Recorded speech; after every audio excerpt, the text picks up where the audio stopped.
We're not saying that you could also have said I was your patient.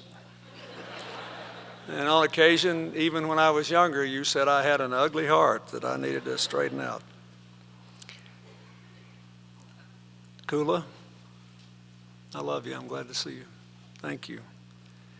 Thank you, Drew and Nancy and Dean and Mary and all the Kumpuris family. Ed Drilling, thank you for co-sponsoring this. Attorney General McDaniel, Mayor Stodola, City Manager Moore, Dean Rutherford. I love saying Dean Rutherford. President Sugg. Thank you all. This crowd is full of my friends, but I have to say I'm especially grateful to Judge Valines that you're here, General Clark and Gert Mack and Donna McClarty. And Margaret Clark, thank you for coming to the house your husband built. I'm glad to see you.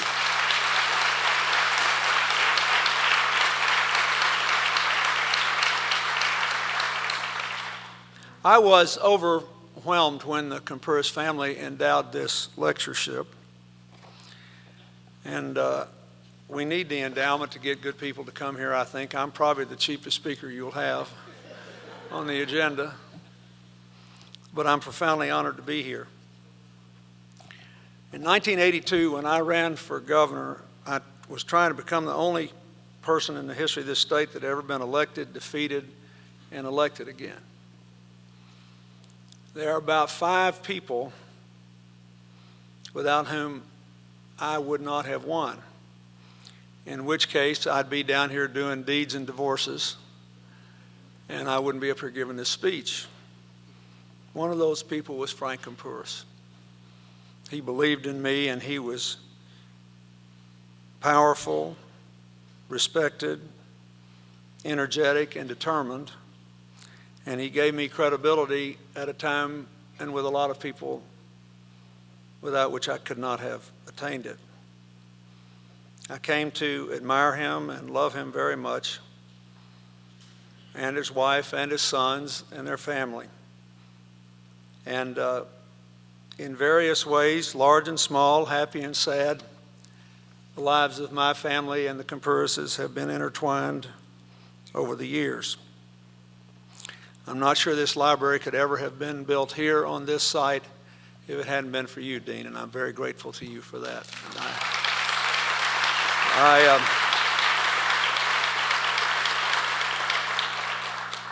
So I will try to do honor tonight to the memory of a man whom I respected, a passionate man with a big mind. We live in a time when I think thinking is devalued too much, although I hope in the last few years we have acquired a greater respect for it. It really does matter that you believe in argument and evidence over assertion and attack. It really does matter, if the facts are not in dispute, that they be stated. I remember reading with some amusement a section in Ron Suskind's book, The 1% Solution. You may remember him. He co-wrote Treasury Secretary Paul O'Neill's memoirs. Paul O'Neill was the first Treasury Secretary in the current President Bush's administration, a lifelong Republican, a man I got to know when I was governor, and he ran Alcoa, a very, very fine person. And after Suskind wrote this book, he then wrote this book called The 1% Solution, based on the argument of the so-called neocons in the Bush administration that we ought to organize our entire national security apparatus to prevent everything that there was even a 1% chance of happening. But you can argue that either way. But the most interesting thing in the book to me is how so many of their most conservative members referred not simply to me and my foreign policy team, but to Colin Powell and General Brent Scowcroft and other lifelong devoted Republicans as lesser mortals, lesser political mortals, because we were trapped in the, quote, reality-based world. And they were liberated from that world because they understood that we were the dominant political, economic, and military superpower in the world. And just by willing something and applying our power to it, we could change reality. Well, when I heard that, I thought, I grew up in an alcoholic family. I spent my whole childhood trying to get into the reality-based world, and I like it here. And I think that the continuing difficulties we face in Iraq have reminded us that in any discussion we ought to start with our understanding of reality. And we ought to respect anyone who has a different understanding who wants to make an argument. We should listen, we should discuss, we should engage. I want to make a simple argument tonight, which I heartily invite you to think about and to disagree with it if you do. It is that the central question of the 21st century and the world we will leave to our children and grandchildren is not terror or climate change or economic inequality, but identity. Identity. How do we view ourselves? How do we view our relationship with others? How do we view our relationship to children yet unborn? How do we view our specialness, our uniqueness? How do we view our connections? This is a very exciting time to be alive. Think of the scientific news just the last 2 or 3 months. I read a few weeks ago that scientists have identified a planet orbiting one of the 100 stars closest to planet Earth, which seems to have atmospheric conditions so like ours that life might be possible on it. Alas, it's 20 million light years away still, beyond the life expectancy of anyone, so we'll have to wait for them to come to us, I guess, if they're there, unless there's some family here willing to devote 4 or 5 generations to space travel. Nonetheless, this is an interesting thing, and the whole idea that we can even measure such a thing is fascinating. On a matter closer to home for me, the continued research into the human genome, which has already identified the 2 major variants that make young women highly likely to develop breast cancer, and therefore give us a clue to who should be tested early and often, and offer the prospect that mastectomies might one day become a thing of the past. This research has now identified the genomic variants which seem to be very high predictors of diabetes. And this is a very big deal, since childhood obesity has tripled in the last 20 years, and some medical researchers predict that as many as 1 in 3 children born in this decade may develop type 2 diabetes, which is something that could have calamitous consequences, not only for the lives of the children in question, but for the healthcare system in America and our economy. So if science can help us avert it, so much the better. The Robert Wood Johnson Foundation funded a scientific inquiry into something that is a little closer to home to what I want to talk to you about tonight, which indicated that social groups have a lot to do with both good and bad healthcare behavior. That if you go out drinking once a week with 4 guys and one of them likes to drink too much, then pretty soon 4 will. If one goes on the wagon, pretty soon all 4 will. If one person has bad eating habits, pretty soon other people in the group will. If one person changes, pretty soon others will. This has never been documented before in a serious survey. The idea that the actual health behavior of societies might be affected by affinity groups, people who hang around together. And that's very interesting. The most important thing I read, one of the major news magazines, I think it was Newsweek, had a multi-page article recently on the latest advances in brain science, which I just loved because it said you can keep learning and developing new neural networks into your 60s and 70s. And I thought, thank God, I've still got a chance to understand physics before I die. It's an exciting time to be alive. Most of you have been the beneficiaries of this time. I mean, look around this room. For one thing, it's a much more diverse world than it was. If we had had a lecture like this 30 years ago, we'd be in a room filled with white guys in suits. It wouldn't be half women or more than half. It wouldn't be people of color here. It would have been a whole different world. We're living in a more diverse and exciting time. But the world we live in has three very profound challenges. And as I said, I will outline them, and then I will argue to you that every single one of them is eminently meetable, depending on how we resolve the question of our identity. First thing is that the world we live in, while full of benefits for people like me, is profoundly unequal. Most of the work I do around the world now is with my foundation. I just got back from my annual trip to Africa. And I see this over and over again. We have a major city year project in South Africa. I went to a school in a very poor neighborhood in Johannesburg, and I saw these young volunteers that, in a project originally sponsored by Mr. Mandela and me, working with all these kids, trying to teach them about AIDS. They have to know at age 7, 8, 9. You have kids standing up with a level of base knowledge that most adults in America couldn't meet, and they need it to survive. 1 in 4 of all deaths this year in the whole world will come from AIDS, TB, malaria, and infections related to dirty water. 80% of all those kids in the last category, the dirty water category, will be children under 5. Nearly no one in America will die of any of those things. Some will perish from AIDS because the impact of their medicine will expire or they won't follow the regime.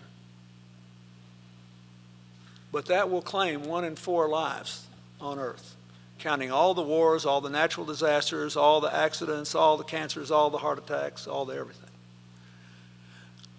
I was in Tanzania on my trip to announce that my foundation is now going to try to do with malarial drugs what we did with AIDS drugs, to get the lowest costs in the world for high quality medicine. Because we've done so much good with AIDS in Tanzania, more children will die from malaria than AIDS this year. There are people who've had malaria 24 times by the time they reach their 21st birthday in Africa. And it takes a lot of people out. So it's unequal in terms of health. It's unequal in terms of education. There are 130 million children who never go to school. There are 9 million plus kids who have been displaced by conflicts like the ones in Darfur, who can't get to a school. In my last year as president, we scraped up $300 million from the Agriculture Department to offer a good meal to kids who would come to school to get it. In all the poor countries that participated, enrollment went up 6 million. Cost you $50 a kid.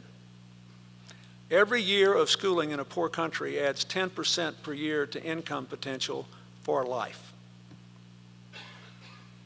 And it's unequal in terms of income. Half the world's people live on less than $2 a day. 1 billion people live on less than $1 a day. We wonder why sometimes the people that seem so anti-American win free elections in our neighboring countries in Latin America, Mr. Morales in Bolivia, Mr. Correa in Ecuador. That's because Joe Sixpack doesn't believe that globalization is working in the developing world. And in fact, for many people, it is not. Although the truth is more people have been lifted out of poverty by trade in the last 20 years than at any period in history. It's just that the population is growing most rapidly in the areas less able to support it. It's an unequal world. America has grown more unequal. We began to really get into globalization about 35 years ago.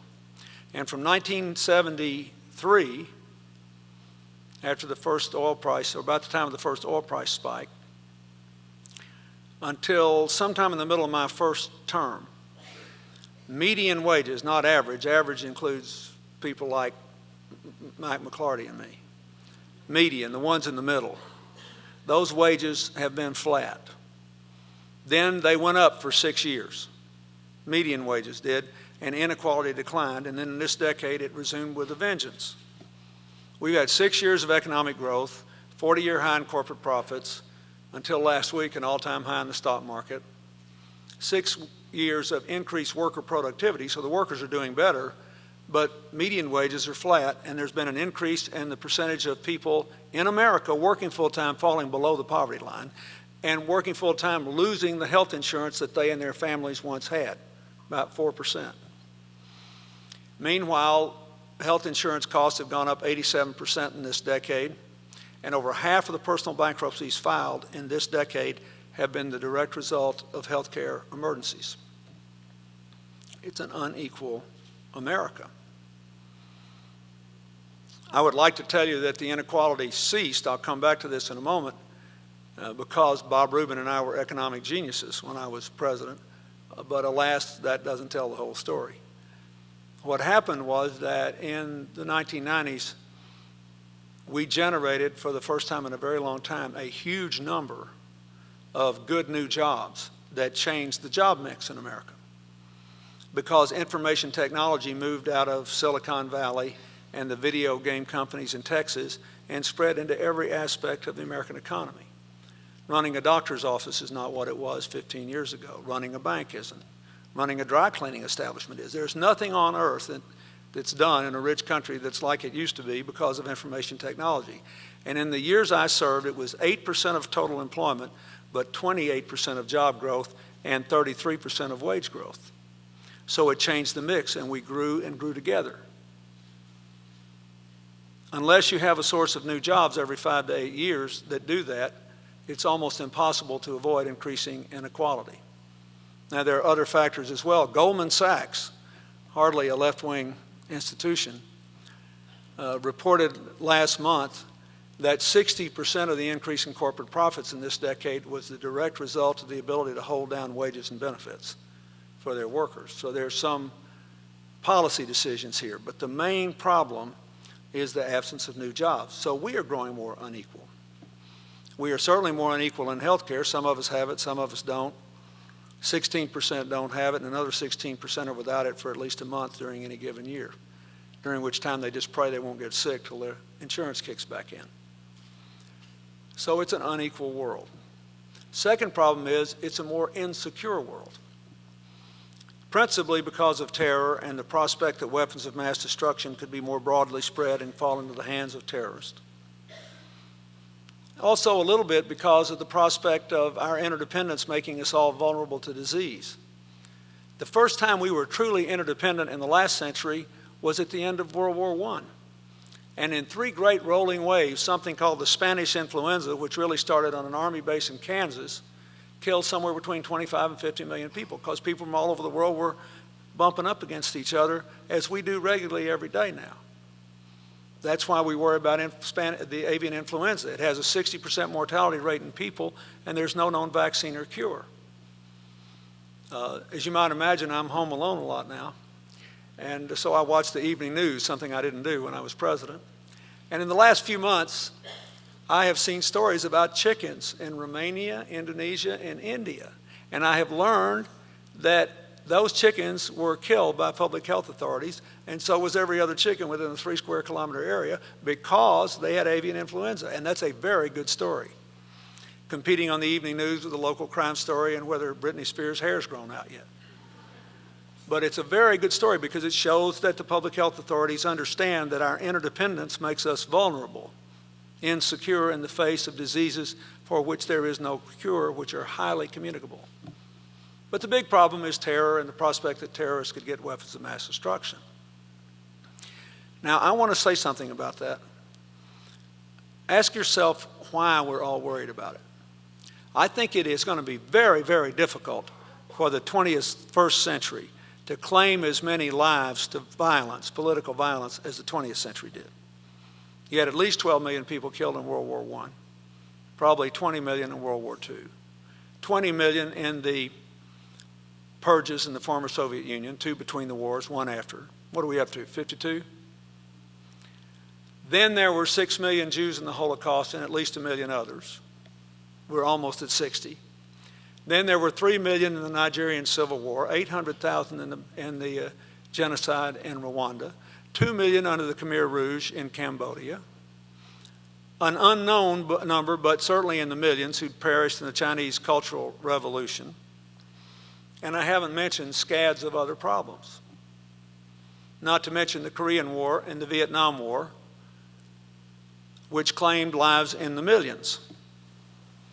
So we're going to have to really get after it to see 100 million lives lost to terror.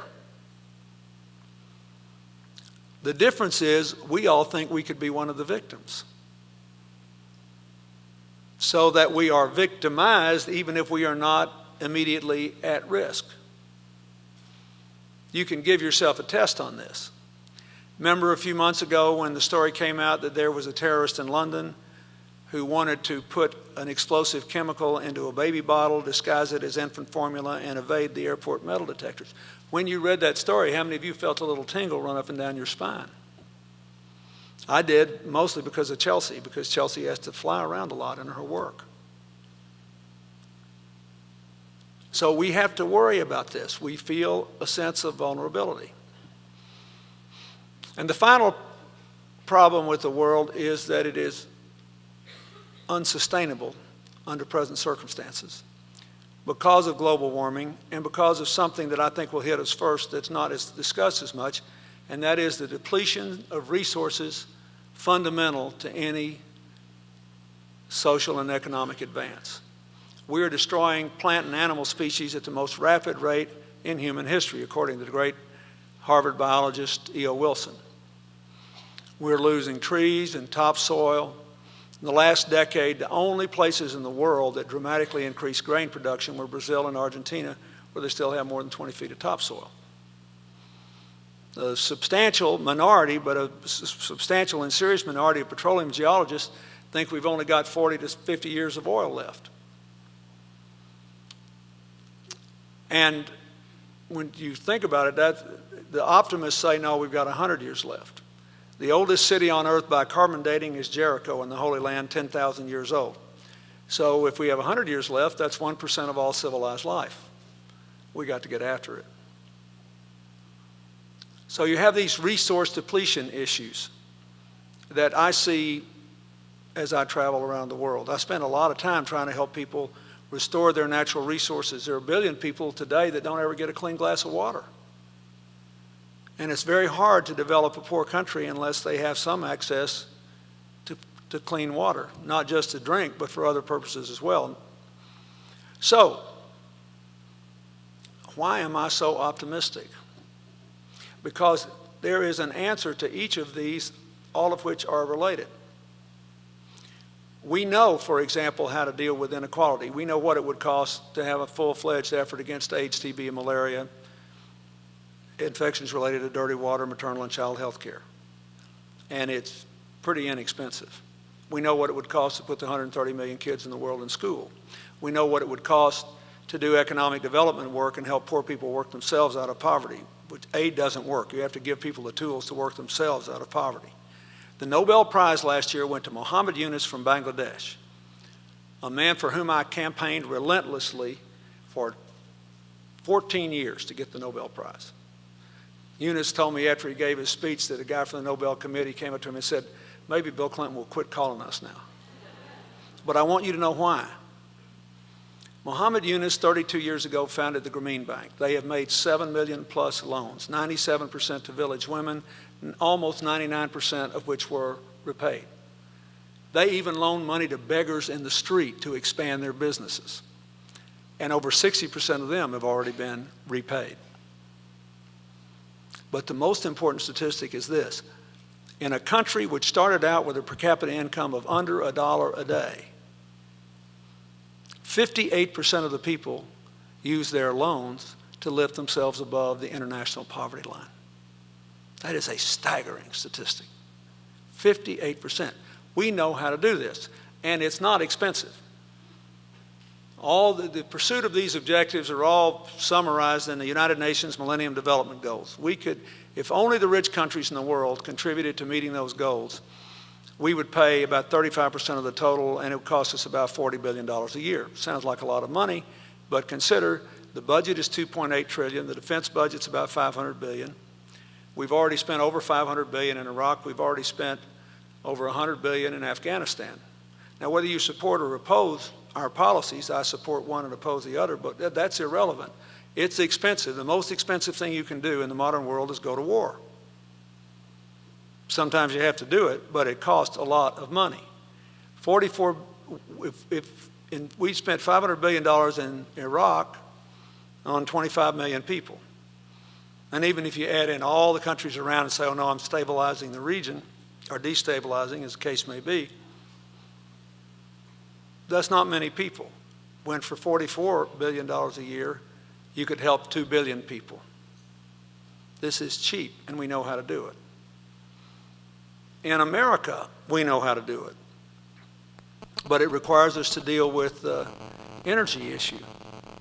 The reason that we have seen a big, dramatic increase in inequality in this decade, there are lots of political reasons, and I have my policy differences with the Bush administration, but the principal difference is we have not found this decade's source of good new jobs.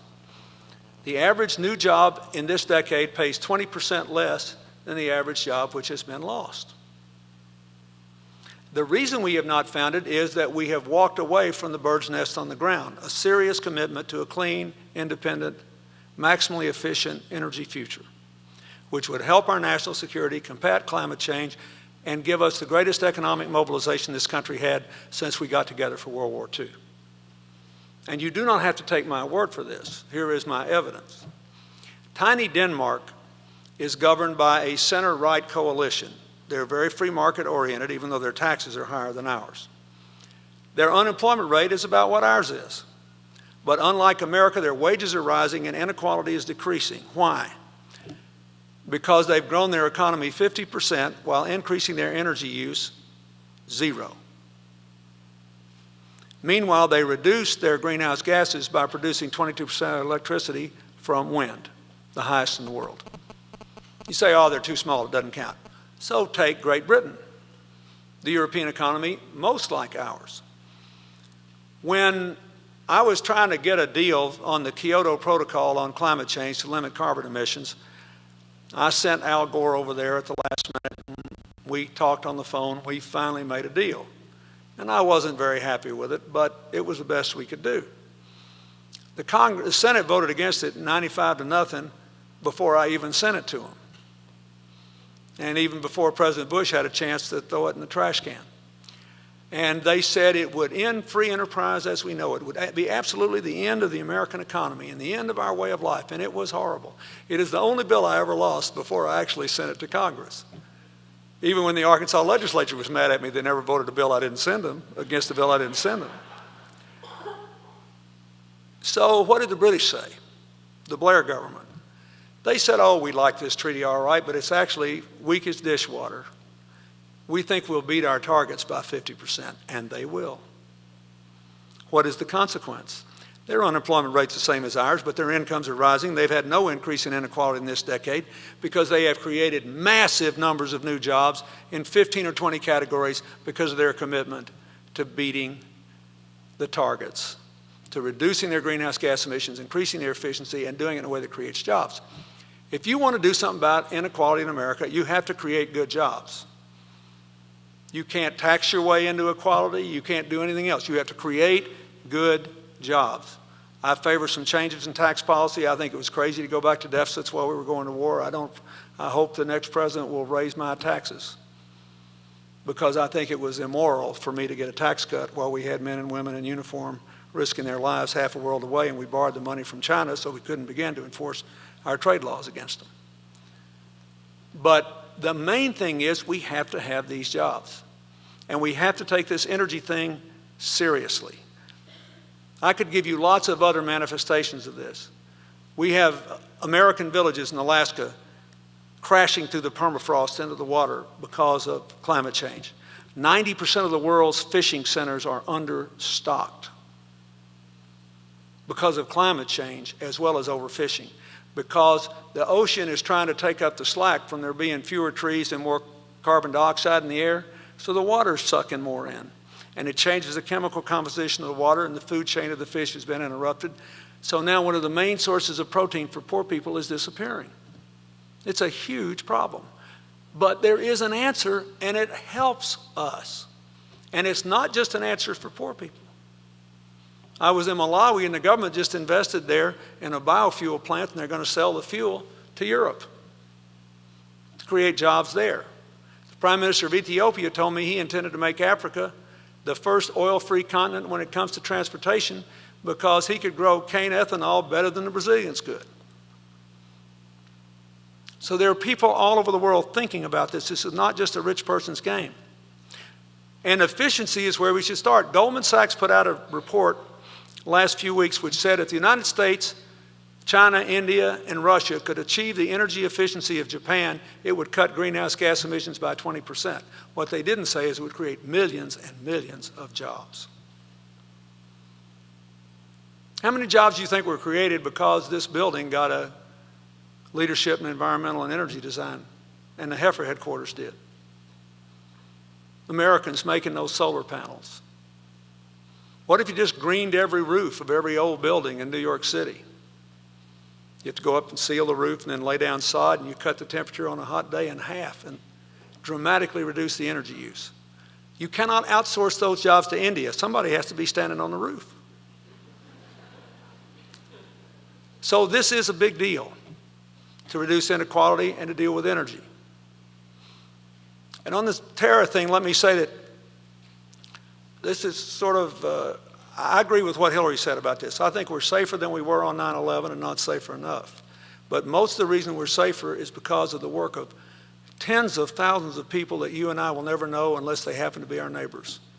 The people that work in law enforcement and intelligence and track money.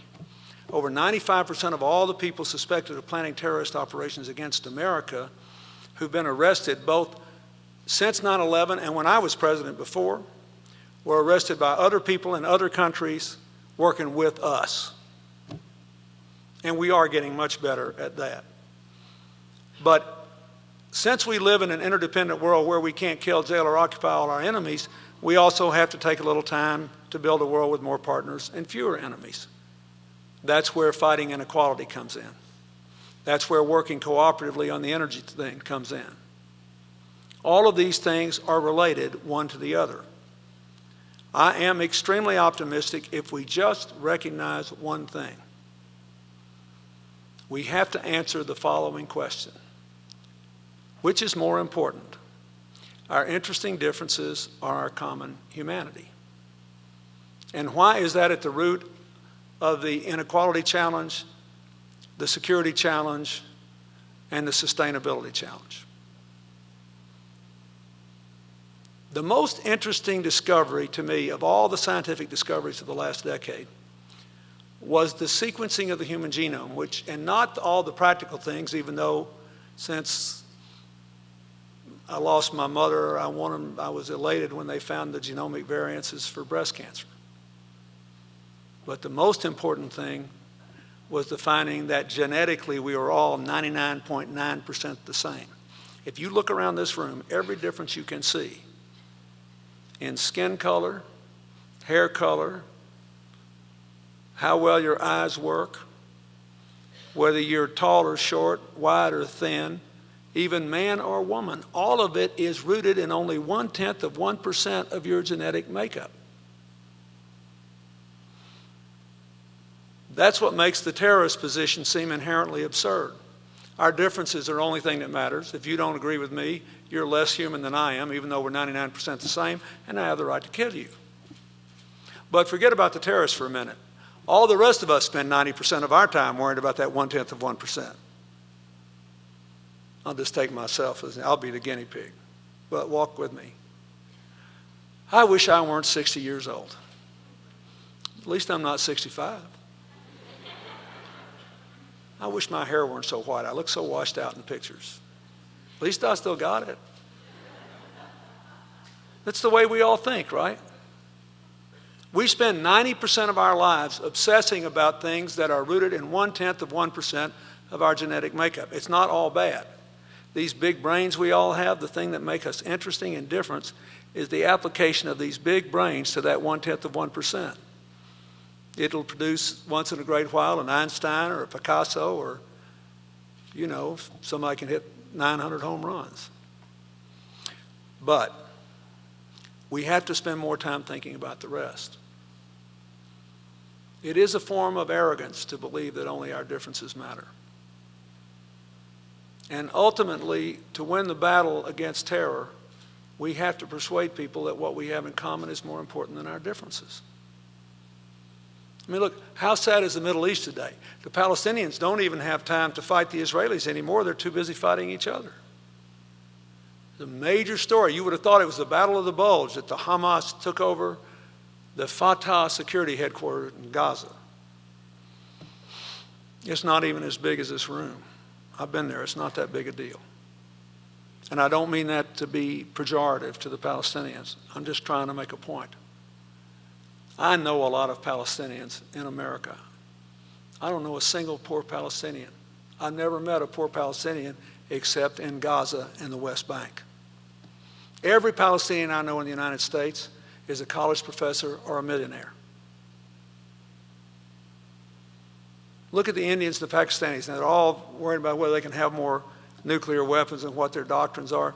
Indians rank first and Pakistanis eighth in per capita education and income in the United States. Why? Because they are free of obsessing over their differences and free to come into a common culture where people can develop their God-given abilities and work cooperatively with others. And I could give you example after example. What has kept the Iraqis from making their democracy work? After all, over 70% of them showed up to vote. We never get that many. Because democracy is about way more than majority rule. It's about minority rights, the rule of law, institutionalized and psychological cooperation. And they're still in the shooting phase because the Sunni and the Shia think their differences are more important than what they have in common. And then within the groups, there are differences by tribe or armed group that they think are more different. And they think they can get what they want at the end of a gun instead of through politics. But it's all a question of identity. How in God's name, in the face of all this evidence, can people still be in denial about climate change? Because it'll require us to change some of our habits. But do you really want to run the risk of leaving our children a planet that's uninhabitable?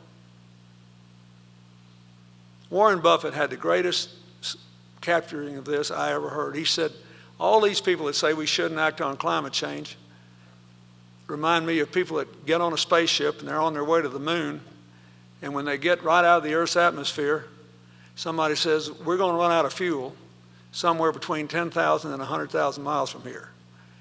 I'd turn back right now. And you got people that are actually saying, well, let's go for 35,000. It doesn't make any sense. If we're thinking about our children and our grandchildren, and our identity is all caught up in the continuation of our species, it's obvious what we would do. You know, there are even kinds of ants, species of ants, where they're being chased, some will decide to sacrifice themselves so that the whole herd can get away. They'll run up on a grass blade so the person that's trying to prey, the animal that's trying to prey on them, can find them so all the rest can get away. We would, and by the way, nobody has to sacrifice anything. All we got to do is reorganize ourselves.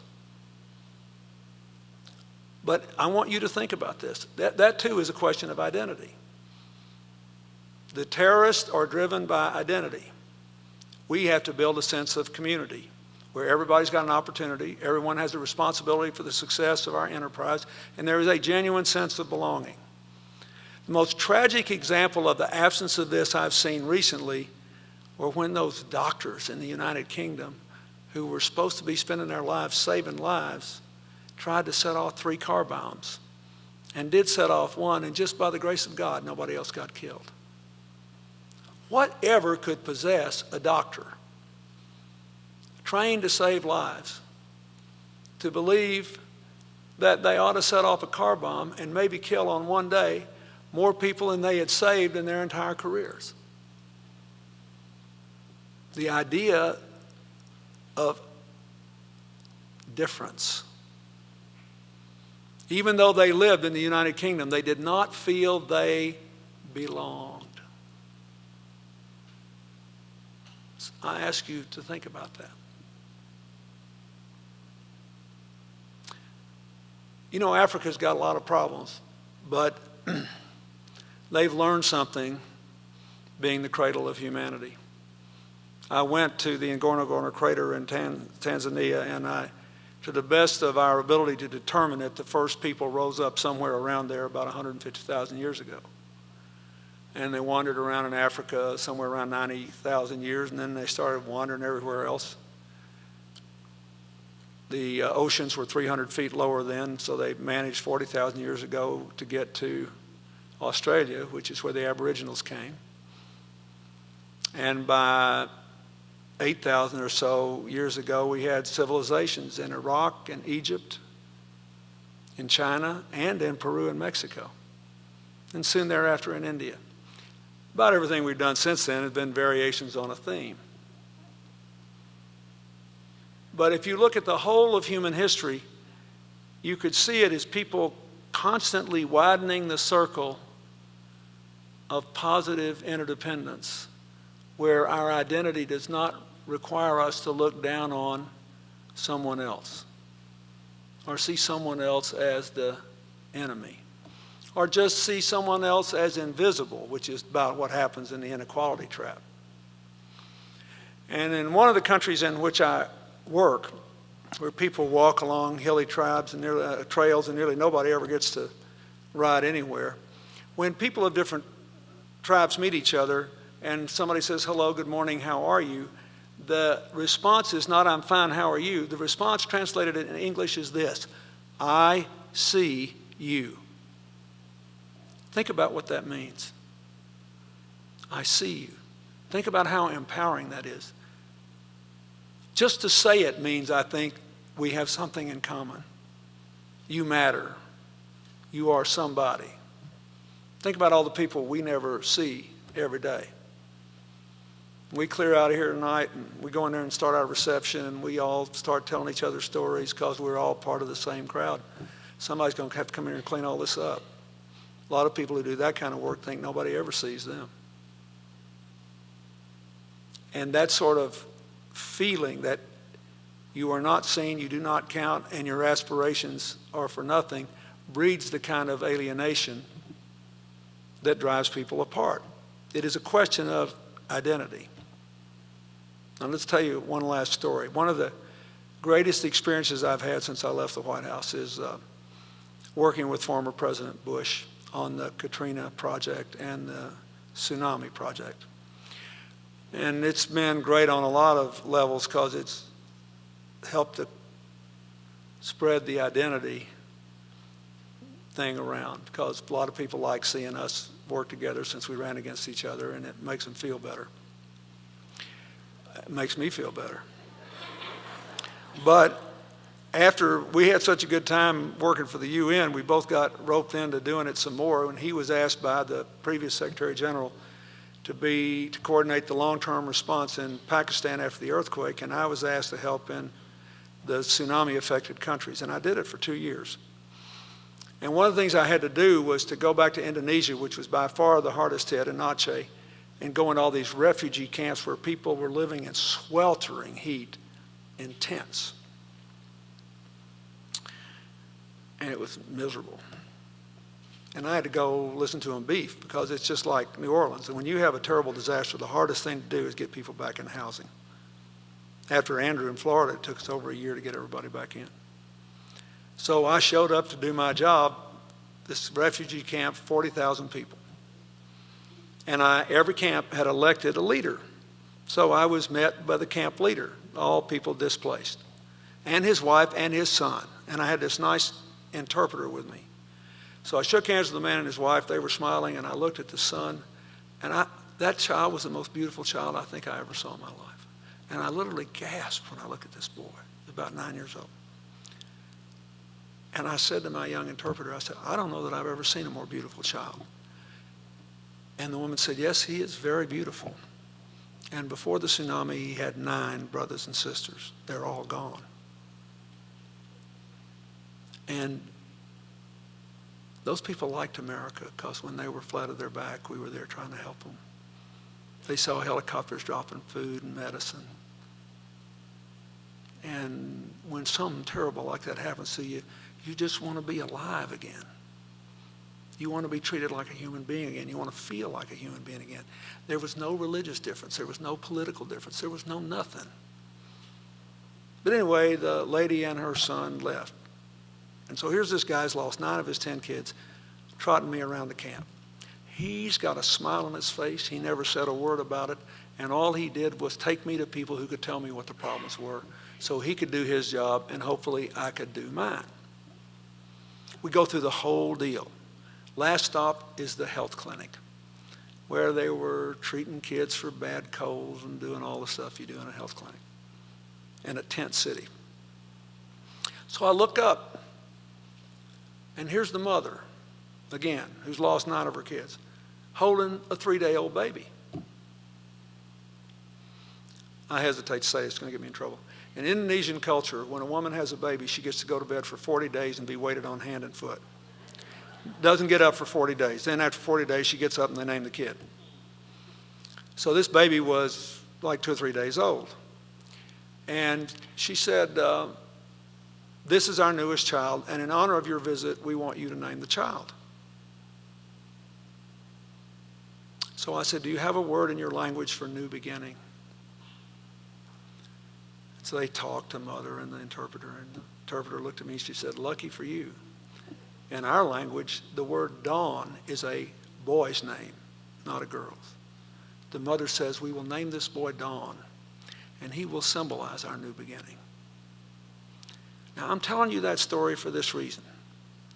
You can complicate all these questions all you want, but when you get right down to it, ask yourself this. Should we have to have 250,000 people wiped out in a tsunami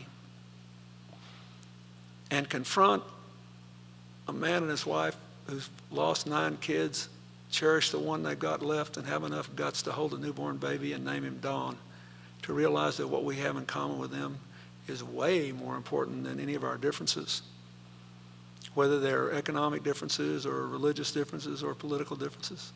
Differences are good. Arguments are good. They help us see the truth.